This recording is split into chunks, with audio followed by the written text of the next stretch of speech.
credits for that. Yeah. You know, they worked her. All right, I'm going to call this meeting to order. That's it. So good.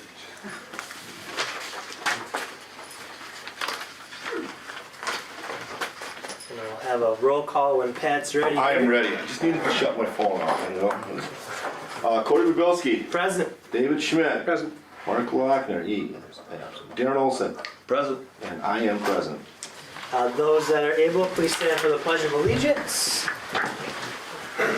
I pledge Allegiance to the flag of the United States of America and to the republic for which it stands, one nation, under God, indivisible, with liberty and justice for all. We'll have our virtue card reading read by Pat tonight. Tonight's virtue is flexibility. Flexibility. Flexibility is being open to change. You consider others' ideas and feelings and don't insist on your own way. Flexibility gives you creative, new ways to get things done. You get rid of bad habits and learn new ones. Flexibility helps you to keep changing for the better.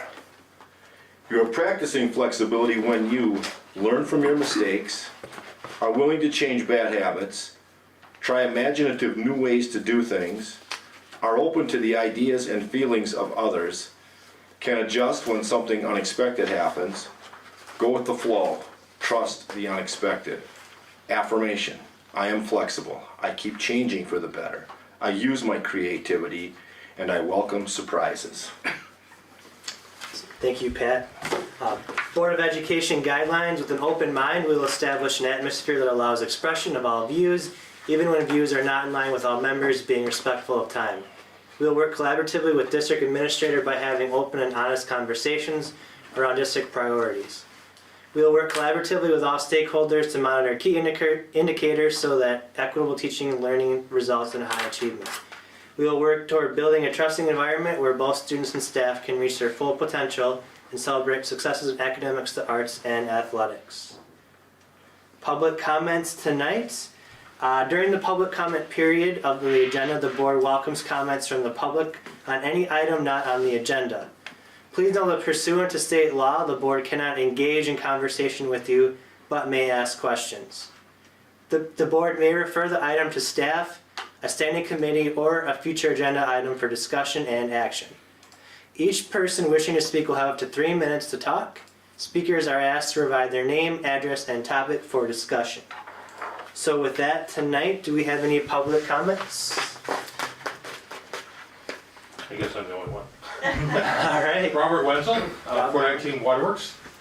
I missed last meeting, and it's just kind of a concern, and maybe a question and concern.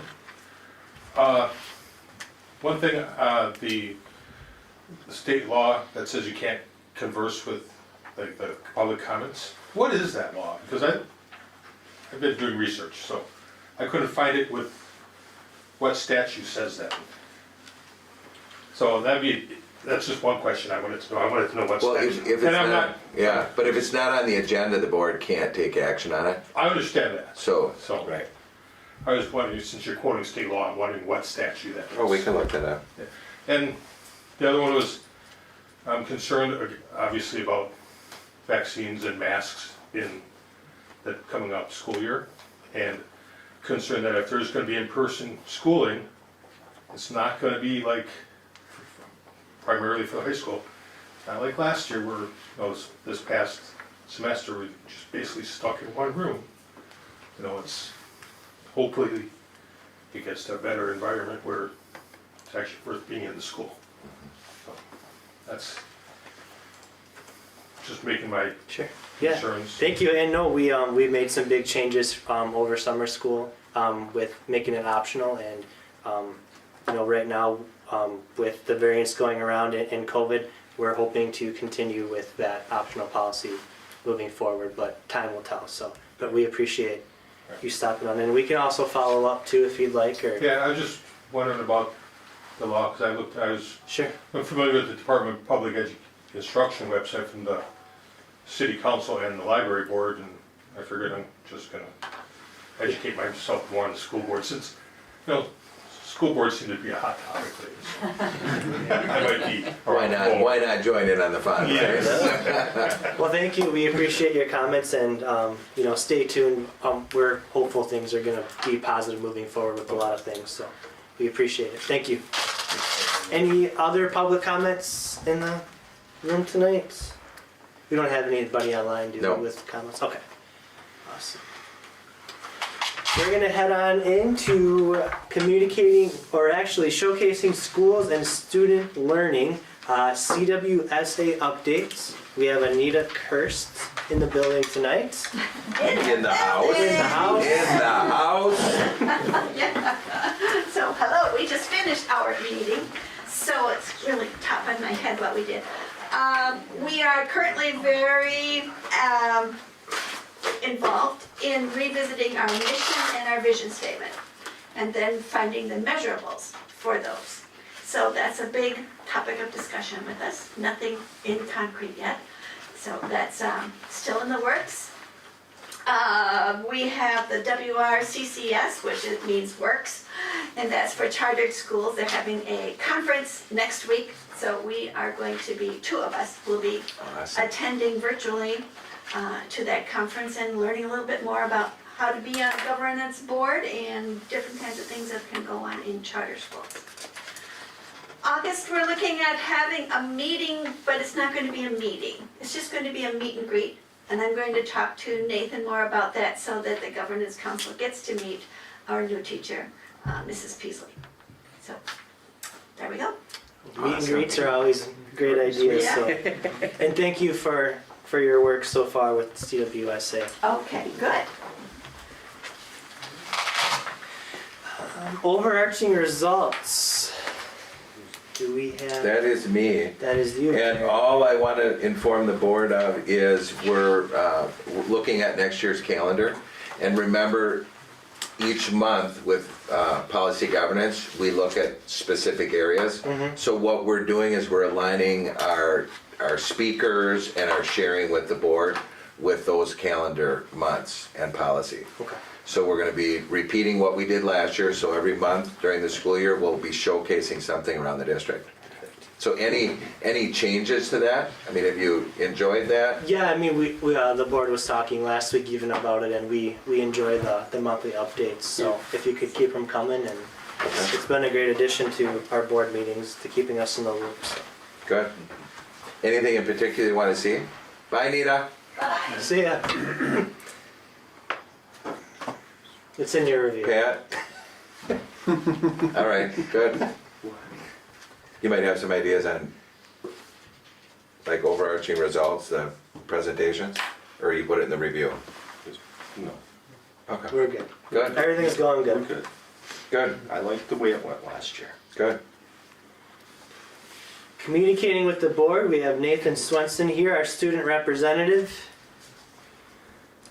Alright, not a lot going on. It's July, but date for our next blood drive will be November 3rd from 1 p.m. to 6 p.m. I had told you October last month, but it was moved back to avoid conflicting with the end of fall sports. So November 3rd. Next couple weeks, August, things are going to start happening. Lake Crew, Student Council, they're all starting to meet and prepare for the fall. Hoping for a normal year, a little less COVID-y. Homecoming is a second full week of school, so that'll be a lot earlier than normal. And after last month's board meeting, I sent out a survey about masks and vaccines to all students, the 4 grade levels. And all in front of you, you have the sheets with the results I handed out. So 3 questions, and it was 93 responses were collected, so that's a pretty good sample size. First question was what students thought about masks for the fall, and about 3/4 said they should not be required for anyone. 20% said only unvaccinated people should have to wear masks, and the rest said they should be required for everyone, or there was a other option that one individual chose. This is the survey sent out via email, right? Yeah. I'm assuming. Google Forms. Second question, do you believe school staff, admin, and students should be able to ask others their vaccination status? Again, 54.8% said no, about a third said yes, and the rest said maybe. And then at the bottom, our last question was, do you have any comments, about masks or vaccines or COVID that you'd like to share? And I'm not gonna read all three, but the majority of them were very, we don't wanna wear masks anymore, is how to put it, which is where I feel students are at for the most part. So I'd say our summer school guidance already makes masks optional, so I would. Have you had any feedback from your peers or students with summer school?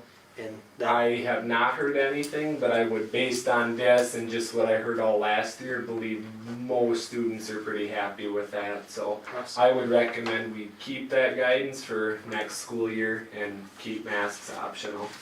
And how did the last blood drive go? I think it was just after our previous board meeting last That- month. Did it go good? Went pretty well. I don't know exactly how many pints of blood they ended up collecting, but it went pretty well. So this will be a 3-time-a-year thing, and we look forward to hosting them.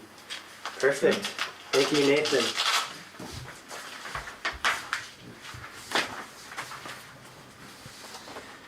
Brian Grill, our Director of Student Services. How are you doing tonight? I'm good. How are you guys? Good. Good. I have 2 quick presentations for you tonight. For our first one, I'm going to invite Bailey Rashevsky, our district social worker, to join me.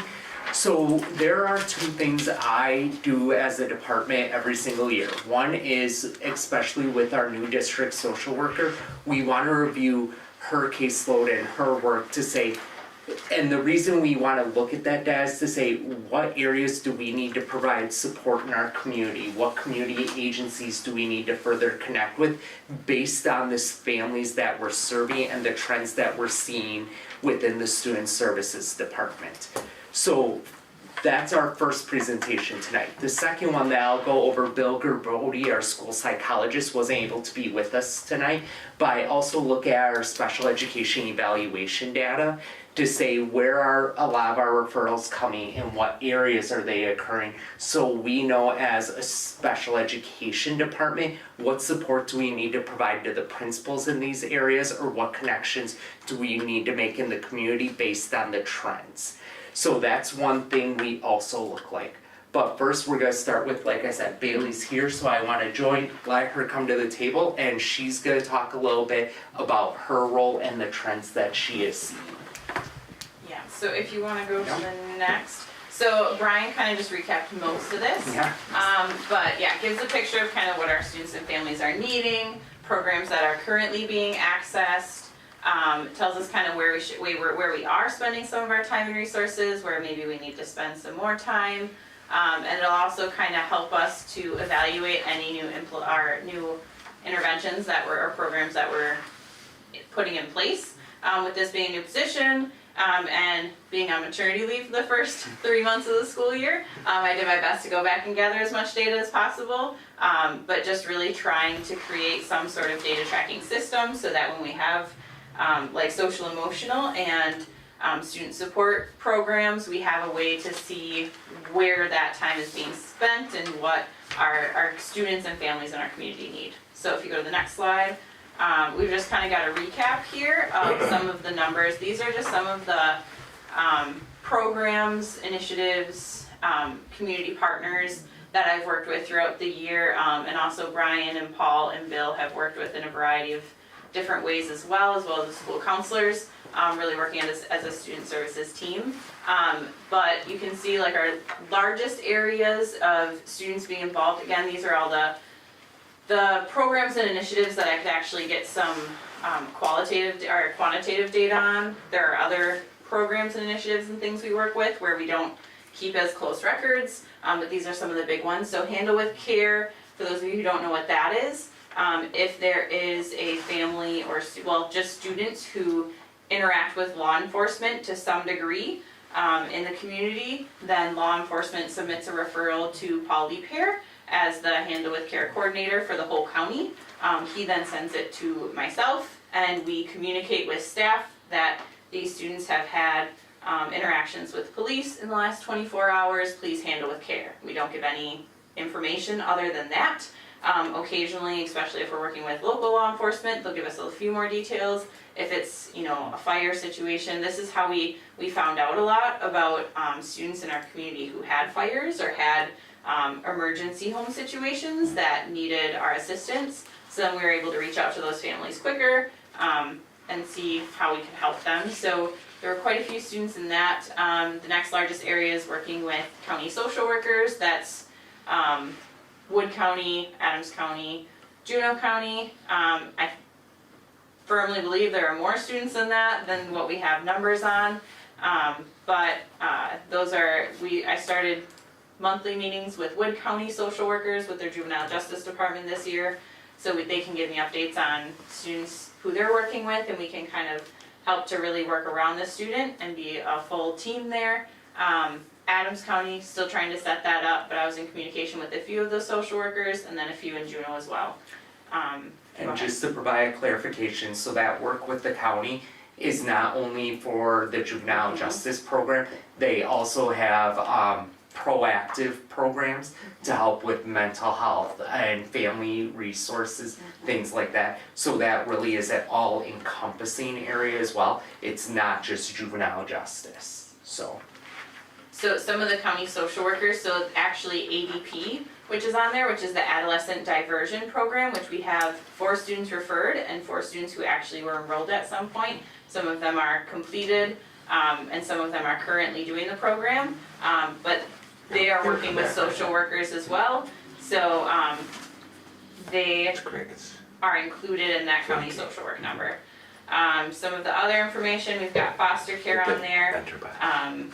Day treatment program, so that's Northwest Journey is the one we work with most frequently.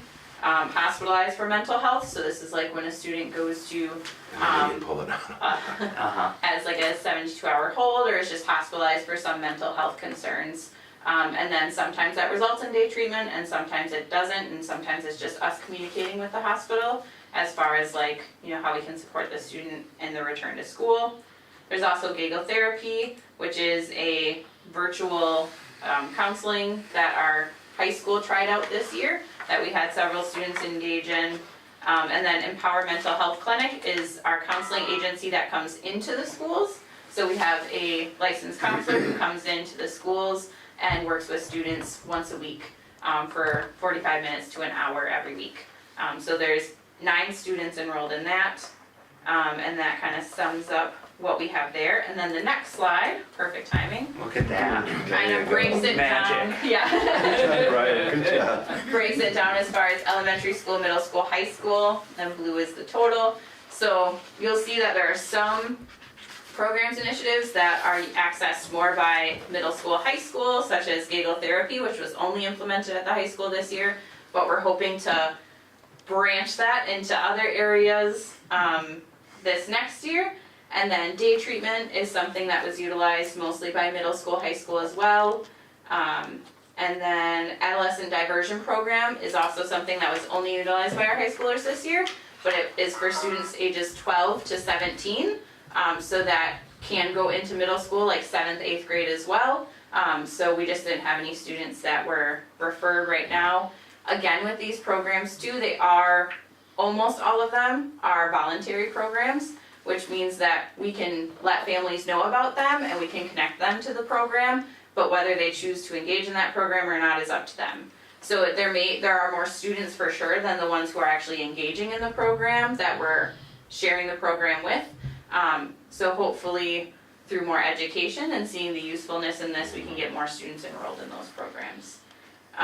Working with county social workers is kind of spread out a little more. High school's a little stronger, but that's because I was meeting very closely with the juvenile justice workers, working closely with them, and the ADP program is included in that as well, which is mainly for those older ages. Homelessness is kind of spread out. We tend to have more in high school because DPIs, and these are all according to DPI standards of homelessness, and one of those is unaccompanied youth, so we tend to get more unaccompanied youth in high school, so that accounts for some of that discrepancy as well. And foster care, the younger ages, generally foster care situations with neglect and things are tended to, or when students are placed into foster care tend to happen when they're at those younger ages as well. any questions on any of that? Alright, so future action steps now. So kind of based off of some of those numbers, and just what other things we've had going on this year with student services. Brian and I had applied for a school-based mental health grant.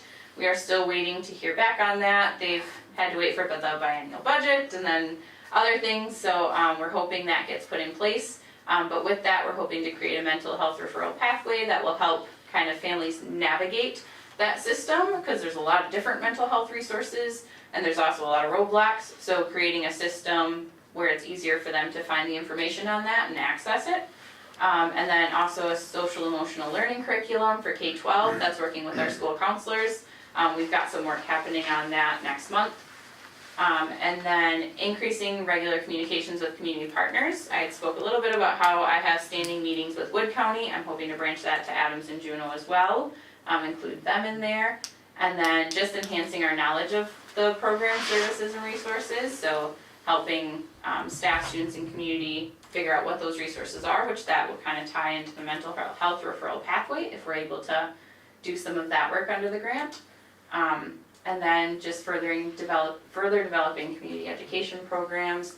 So one thing we were not able to do this last school year due to COVID and some of the constraints, we're having a lot of parent and family education nights, or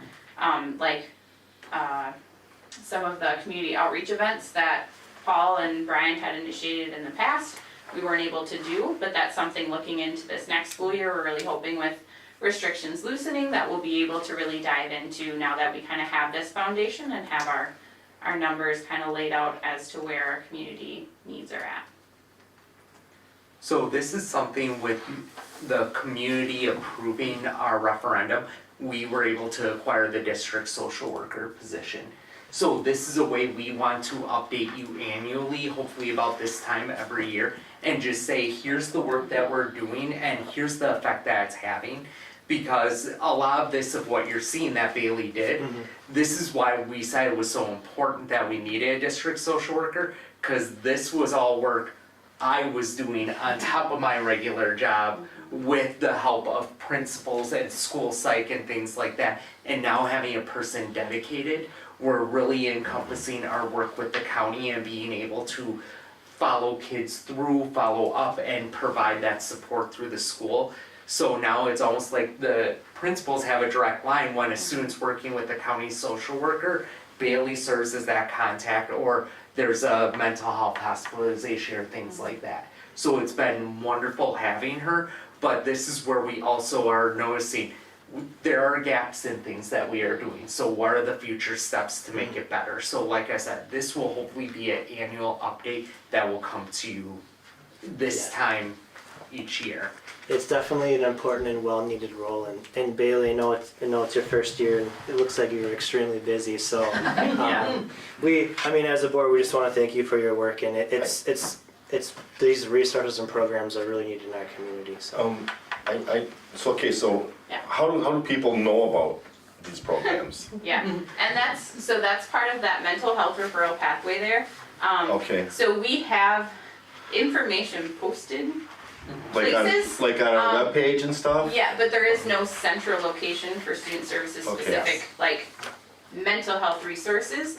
So that's something that with that, we're hoping there is like into that grant, we built in time to spend creating those systems where we can get information and education out to families. A lot of times right now, this year was a lot of trial and error too, just with getting information about my position out there. And it was tough not being here the first 3 months of school with being on maternity leave, but hopefully this year we're hoping to really kind of put some of that information and my position out front so that people know who to go to. We actually have received a few calls. The office staff and principals and counselors have been great about referring families my way. So there were even a few cases this summer that came up where families are losing housing, things like that, where they said now, when our staff knows that I'm here and what our position is, when they hear that from families, because generally classroom teachers or office staff are the first to hear about it, they can direct them my way. So then I can give the resources that they need. So this year, that's been how that's been happening. Is just largely. So in other words, in the past, the teacher might say, I don't know what to Yeah. tell you. Or they would say, go to Brian, go to the principal, go to the guidance counselor. One of those Right. positions, which that wasn't the main part of their job, so. Okay. And one of the ways the principals are helping support the student services staff, they each carved out a time for the beginning of the year where we're going around school psych, school social worker, Polly Pair, and the school counselor, and we're doing a presentation of what is each one of our roles. And we're actually gonna play a coup with them of a game where it says, here's the scenario, who would you go to? Yeah. So that way they can start understanding, here's the different people you would connect with in your Okay. school and how they work. So you're- So Okay. that's something that's coming up, each of the principals carved out time for us to do that. Educating the staff. Correct. Okay. And hopefully with that grant, we can have a centralized location, Yes. maybe on our district website or, Yes. you know. Yeah, So that that's is the the goal. hope. Future, Yes. maybe next year when you update us. Yeah, We'll have we that can in show place. it, yeah, show that. Yep. Awesome. Well, thank you, Bailey and Brian again, for your work on that. He's got So- another Yeah, second part. that second Brian's one. not. Part No, two. sorry, part Thank you, two. Bailey. Thank you, Bailey. So the other part I want to talk to you about is special education. So we reflect every year to say what are the areas that we are getting most of our referrals from, in what disability categories, because then we have to really, as we look at this, like I said, it helps us plan where do I need to help support the instruction and curriculum to say, hey, we're getting a lot of referrals in this area. Is our curriculum strong in that area, or do we need more work? So that's one of the areas when we look at initial evaluations. In looking at re-evaluations that we have to do for all students with disabilities, every 3 years they get a re-evaluation. I look at this and how many students still qualify for services, how many students are exiting.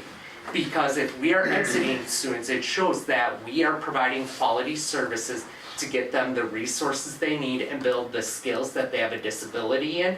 So not that we want to be, not every student's gonna exit from special education, but in certain areas we need to look and say, are our services being effective? So I like to look at the initial evaluations and the re-evaluations every year to see how are we doing. Just to provide you an update, last year to provide some longevity here. On average, last year we were a little low in evaluations. 72, we usually average 80 to 85 a year total. So, but this year, we actually had 115. Because our initial evaluations went way up because of some concerns, due to COVID with anxiety. Younger kids having less exposure to daycare, play groups, things like that. We saw some lagging skills in developing speech and language and some social skills, things of that nature. So we had a really high initial evaluation rate, 46. I'm going into my 6th year and this is the highest I have seen it. So when you have one school psychologist who has to do all these evaluations, that's a lot. But looking at it too, one of the things that I look at, we had in the initial 30 who qualified, 16 who did not. That tells me as a director, one thing we have to work on is educating staff and families about what a disability is, because really you want your qualifying rate to be closer to 85-90%, because that says you are making legitimate referrals. Because otherwise, if you have too many that aren't qualifying, that means we have an education gap. We have to explain to people what a disability is when you do refer, because right now, like I said, there was a lot this year that did not meet criteria. So that means the supports either in the general education setting need to be there for the student, or we just need to look at this differently and help people understand what a disability is. Re-evaluations, like I said, 56 and 15. I usually like to see that around 70% and 30%, because then you know that your resources are being effective and we're utilizing them well. I will say there are quite a few re-evals where we are looking at and saying, it's a COVID year, do we wanna let them go, see how they do next year when it's back to normal, hopefully, and then we can reevaluate again and then dismiss if it still looks like they're making progress. So there was a little hesitation with families, cause it is a IEP team decision of whether to dismiss or not. Then here, just so you know, I broke it down by category. Like I said, you will see a huge increase in speech and language, 19 referrals there, and SDD, which is for our children who are entering school, so that's the 3 to 5 year old range. So when we do Child Development Day over at the Nekoosa Community Center, that's where we notice a lot of kids, due to being home with one parent or not going to daycare, some of the social skills and practice with the physical development, communication, there were some lagging, so we did a lot of evaluations because we just noticed that they were behind. The other area that's higher is that other health impairment.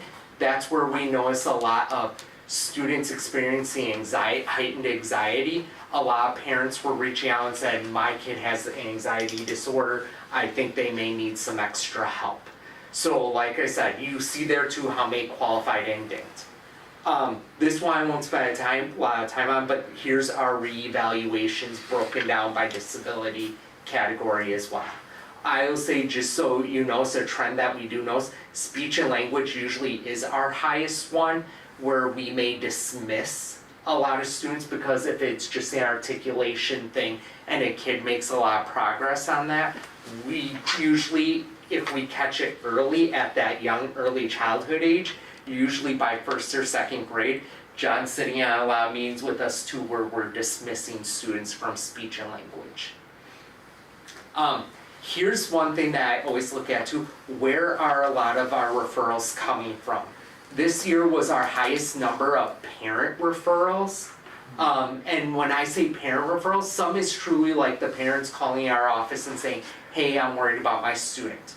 One thing we really noticed this year, a family went to their doctor, got a medical diagnosis from their doctor of anxiety or ADHD and things of that nature. But the one thing that we had to educate families, and actually Bill and I went and talked to all the pediatricians and family providers at Aspirus Clinic, was the difference between a medical diagnosis and an educational diagnosis. Because what parents were hearing from their doctors was, take this basically diagnosis, go to the school and you get an IEP or a 504. Well, that's not always the case because we have different criteria. So I met with the doctors and talked to them, how can you talk to families, left in my business card. I explained what we have to do as a district to qualify a student because it is a different area.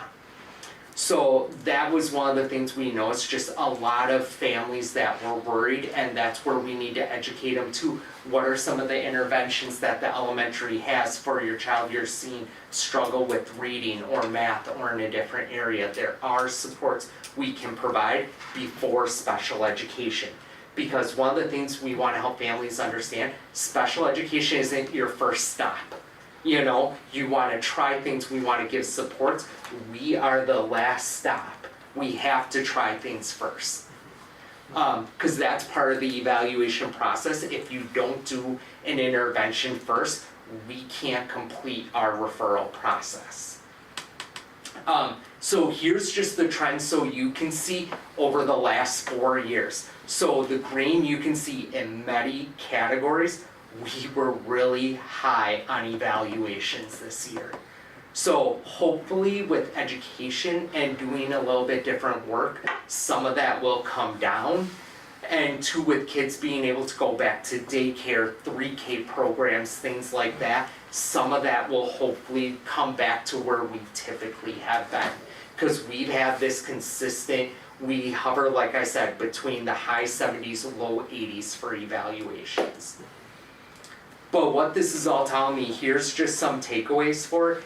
Paul Leaper and I had a conversation with the Humpkey Hippo group, especially for the 3-year-olds where we're seeing, wow, It's just they were home. They need to socialize. How do we create a once a month 3-year-old play date opportunity for kids to come in where it's led by some of our speech paths, 4K teachers, and our parent group, so that way A, they're getting connected to the school earlier, and B, they're getting that interaction where we could have it for 1 hour. We're thinking where half hour is, if it's outside, go play on the playset with other kids and get that socialization piece. But then the other half hour, we lead parents through a guided activity where they learn, how do I talk with my child? How do I get them to practice different sounds, build vocabulary, do those things to help with some of that speech and language and significant developmental delay area.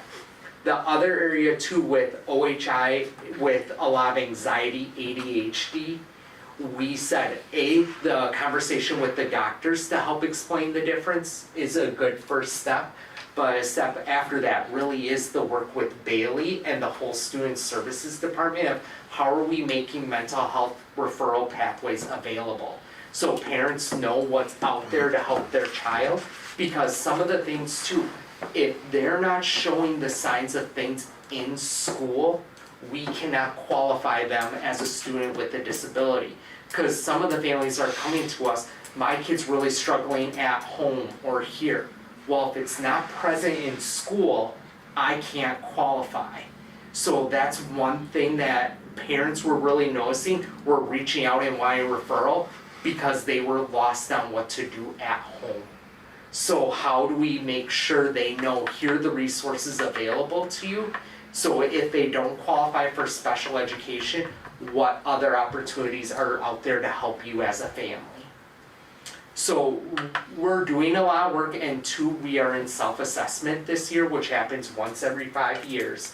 So we will be looking at our data even further, but this is something I like to do as well annually about special education, so that way you guys know what are our trends, how are we trying to educate our community, and really everyone to say, here's how we do things, and if we notice a increase in a certain area, what are we doing differently as a student services department in school to address that, rather than just saying speech and language keeps going higher and higher. We want to say, what can we do differently then? I have a question. On the speech and language, so that tends to be the highest number, as you said. Yep. Is that number consistent locally or regionally or midwesterly, or is there can you give me a gauge of where that number is? Yeah, I'd say statewide, speech and language is the highest disability category. Okay. Because that one too, I'll say the criteria is very clear, and two, it's hard for us to tell if you look at test scores. So it's really hard to tell with a 3-year-old, is this something they're gonna grow out of in a month or two? Okay. Because they just haven't hit that developmental milestone? Or is it truly they need work on that? So we have to look just at the test score, we can't go into that debate. So if they hit that test score, we see them, and there are times we have a 3-year-old, they met criteria, and they're out of special ed in 6 months because it was developmental. But we have to go off the test score. So that's why across the state, I would say speech and language is one of those that's the highest. Okay, I'm going way back to the start of your thing. Sure. This 3-year, you said the reevaluations happen every 3 years. Correct. And it just kind of struck me, like, that seems like a long time. Mm-hmm. Where did that 3-year number come from? Is that our number? Is that a state number? That's federal law. Federal law. We have to. So now is that at least every 3 years? Correct. So you can reevaluate more often if you, Correct. okay. So the IEP itself is reviewed annually. You reevaluate to say, do they still meet criteria for special ed every 3 years? But if the team's saying, hey, this kid is making a lot of progress, we want to reevaluate after 2 years to say, do we dismiss or not? We can do that. Because every family is entitled to a reevaluation, 1 per year. Yeah. Because you kind of hit it when you answered Darren's question, you said about the speech and language. they could be out of it in 6 months. depending on where it is. And it's really. So, okay, yeah. okay, all right, that answers my question. Okay. Sufficient.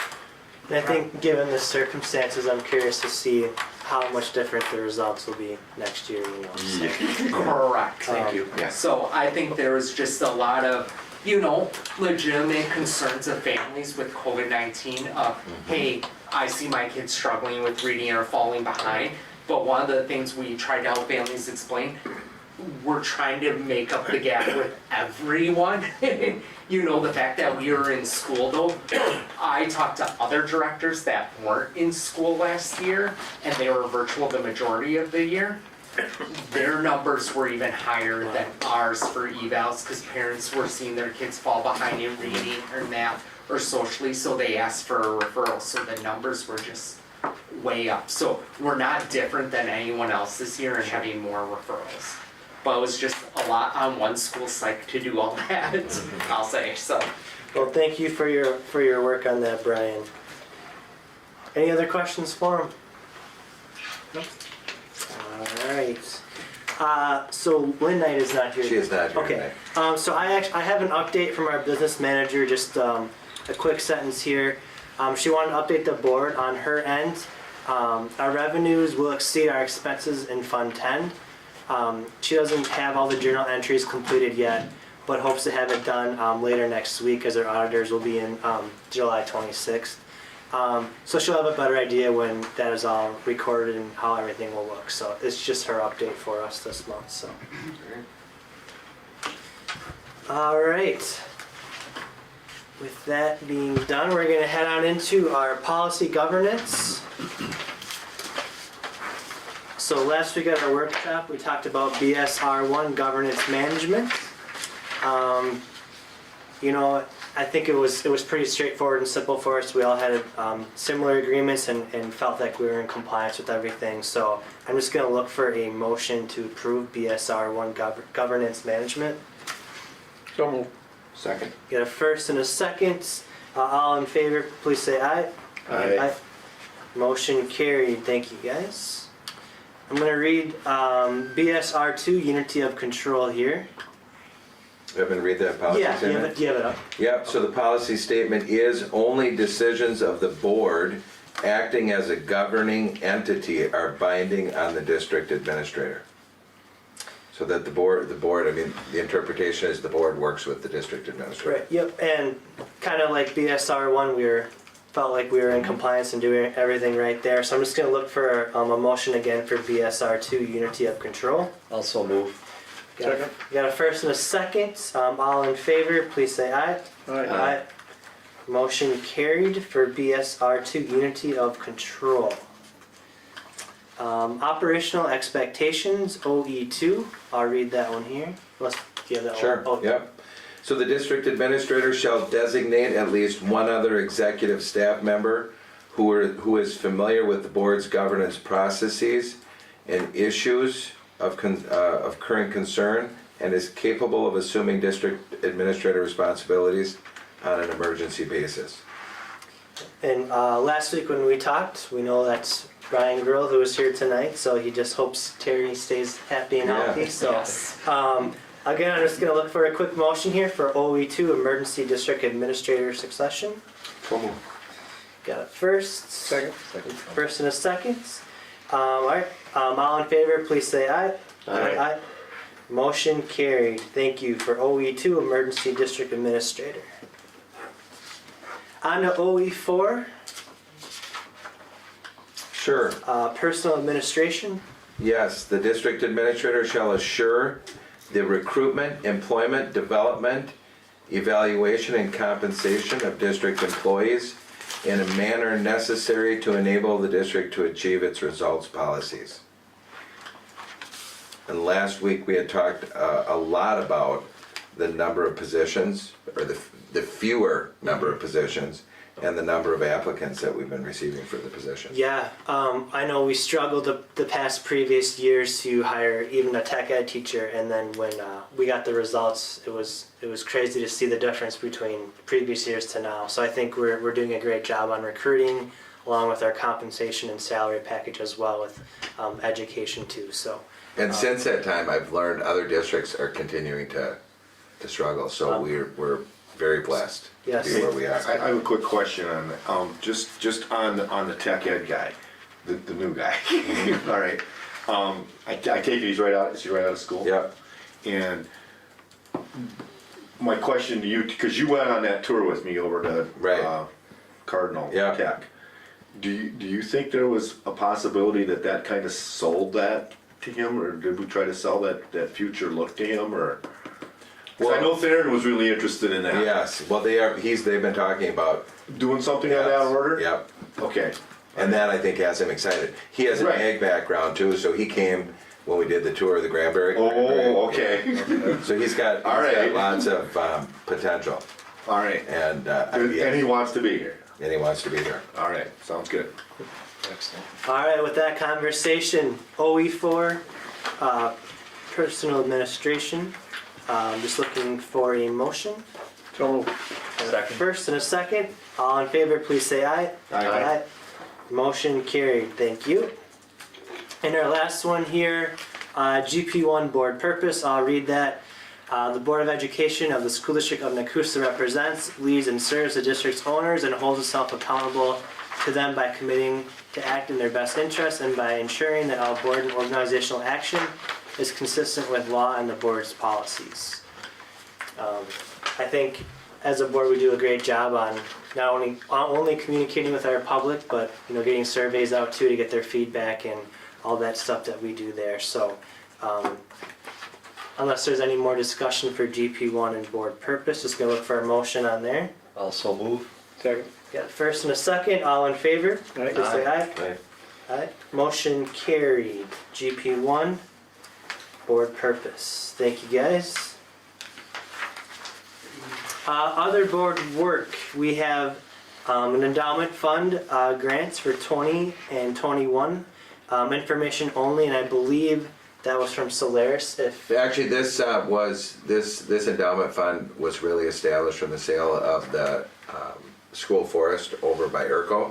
So with those dollars, we've invested them through Encourage, and every year we offer grant applications to our staff, and they fill out a very easy, user-friendly grant application, and you'll have a chance to see exactly in your board packet what teachers have written for. So lots of work this last year supporting and helping our teachers communicate better with our students through microphones, little video cameras in their classrooms to work with the kids at home.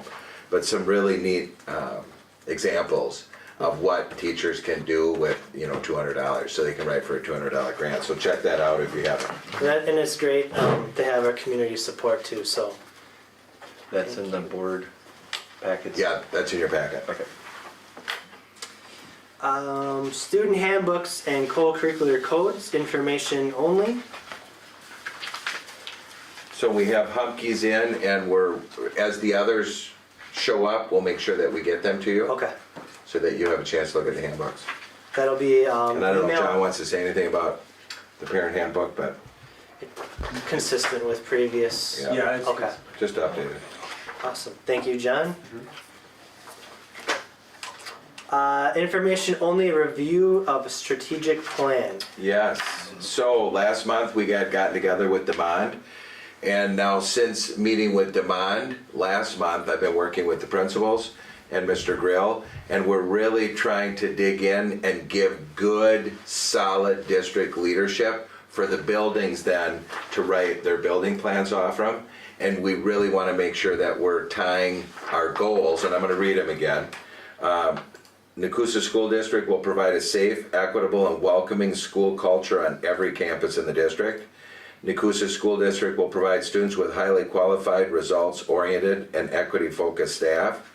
And every student will demonstrate consistent academic growth, and every student will demonstrate consistent social and emotional growth annually. So all of the results policies now that you have in the policy governance, along with these goals, really have us working towards those results policies, right? So the trick now is to take what work we've done as a district and now have it come to fruition at the building, so that buildings are writing goals, and then really working with the students and families and staff from there. Yeah, and we want to thank Damon and the staff working together on that. It was a really healthy conversations, and I know it's going to only lead to growth. So. And Diana came in over the weekend and took down the old vision, so. Oh, it's we'll be gone. putting Didn't up. even notice. I know, it seemed naked in here. But we'll have the new, what are you planning on having up here, the vision? Good work. Yeah. So any questions on this? So this will be the one pager when we come back to school here in a month that we'll be sharing and really trying to hit home with the staff. Yeah, change is good, and I think it's going to be good growth. So. So you said when the staff comes back, so there'll be goals and stuff Yeah. already done. So we'll have district goals and the buildings will have their focus areas. Yeah. All right, by the time school starts Yeah. up, huh? Wow. Okay. Thank you, So we too. got work to do.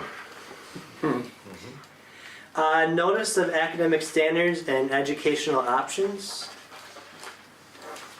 So this is another requirement where we have to have Sure. this come before the board. Okay. So we're just It's an easy one. we're gonna go for a motion. Yep, you Okay. need a motion. Okay. So I'm gonna look for a motion on notice of academic standards and educational options. So moved. Got a first Second. and a second. All in favor, please say aye. Aye. Motion carried for notice of academic standards and educational options. Looks like we have another one here for our behavior management plans. And this does require approval. So Humke has got theirs in for this July meeting, so we'll be looking at middle school and high school next month. Okay. Clearly a good thing to move on a motion. Do I have anything for the behavior management plans? May I ask a question first, Cody? Yeah. Is there any major changes there, John? No major changes. Okay. Also move. Second. First and a second. All in favor, please say aye. Aye. Motion carried. Behavior management plans. And it sounds like we'll have the middle school and high school next month. Next, okay. I'm sure Mr. Black is right in the middle of, We're in the middle of it. or Mr. Thomas is. So are we gonna vote on theirs then when there's? Yes. Okay, I'm thinking, I got something that. You can't approve. It's not here, but we'll approve John's. All right. And just for Darren's sake, we have put lots of time and energy in these behavioral Okay, plans. sure. So you're not seeing drastic changes, but a few years ago you would have. Right, and I know that was a Yeah. focus years ago, or a few years back. Yeah. Yeah. Yeah. All right. Consent agenda. Looks like we have some new appointments. Is it Carrie Prokop, the virtual learning coach, and then Beth Kaminsky, instructional coach for the middle school and high school. Welcome those coming in. Yeah, we're excited to have them. Darren, do you want to review the donations for us? Sure. We've got some donations. We've got backpack for kids. Got 135 from the Bethlehem Women in Missions. So that was cool. And then we did get some donations from the athletic complex from some looks like some businesses and some individuals. So that was nice to see. We're doing pretty good on that. I'd like to see some more alumni donate to that, but that's not on the minutes. But so, Yeah. good questions on that. All right. Do we know why that one person donated that funny amount? Is that Oh, you know what? $540.28? I bet what happened is when you donate online, there's a fee that comes with it. Oh, So okay. he probably donated, I don't know, Yeah, okay. I see. Okay. but Yeah. it is, Yeah. that's awkward. And okay. donors, for record, you can also set up like a payment plan, a certain amount each Oh, month I'm or sorry. each year. So they might have split it too, but that's 28 cents. It's probably a Yeah. fee or something. Part of It's it. probably part of the fee. Well, thank you again for our donors. Minutes, regular board workshop 6:15, and then 7:15 we had our board workshop. And at this time, If everything looks great to all of our board members here, I'm gonna call for a motion to approve the consent agenda as presented. So moved. Got a first and a second, so all in favor, please say aye. Aye. Motion carried. Future agenda items, August 12th will be our board workshop, going over staff accountability, treatment of stakeholders, and the governance process. And then our actual board meeting will be on the 17th of August, 6:30. We have a wellness policy update and approve employee handbook changes. All right, at this time, we're going to be adjourning into closed session. I'm going to be looking for a motion, and then at that time, our audience here can enjoy the rest of their evening, and hopefully the Bucks win tonight. So. All right, looking for a motion to adjourn into closed session. Got a first and a second. All right, all in favor? Oh, roll call. Roll call. Cody Rubilski. Yes. David Schmidt. Yes. Mark Lochner. Absent. Darren Olson. Yes. I vote yes. All right.